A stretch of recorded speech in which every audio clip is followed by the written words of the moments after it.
Hello বন্ধুরা, আজকে সকাল থেকে কিছু দেখাতে পারিনি কারণ শরীরটা খুব খারাপ।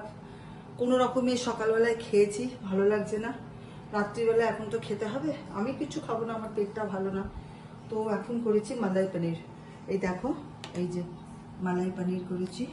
তো এটার মধ্যে কি দিয়েছি বলো তো? এটা প্রথমে এর মধ্যে কাজু বাদাম আর একটু পনির, অল্প করে পনির নিয়ে কাজু বাদামের সঙ্গে একটু আদা, একটু গরম মশলা দিয়ে পেস্ট করে নিয়েছি। নিয়ে তারপরে পনিরগুলোকে কি করি, আমি কেটে একটু হালকা উষ্ণ জলে আমি ভিজিয়ে রাখি, আর পনিরটা নরম হয়। হ্যাঁ, তো ভিজিয়ে রেখেছিলাম।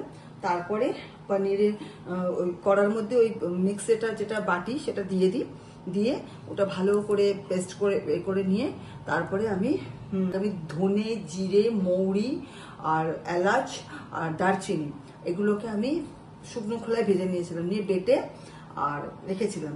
তারপরে যখন ওইটা গ্রেভিটা দিয়ে ওটা আমি করছিলাম, তখন ওই মশলাটাও দিয়ে দিয়েছিলাম, ভাজা মশলাটাও দিয়ে দিয়েছিলাম।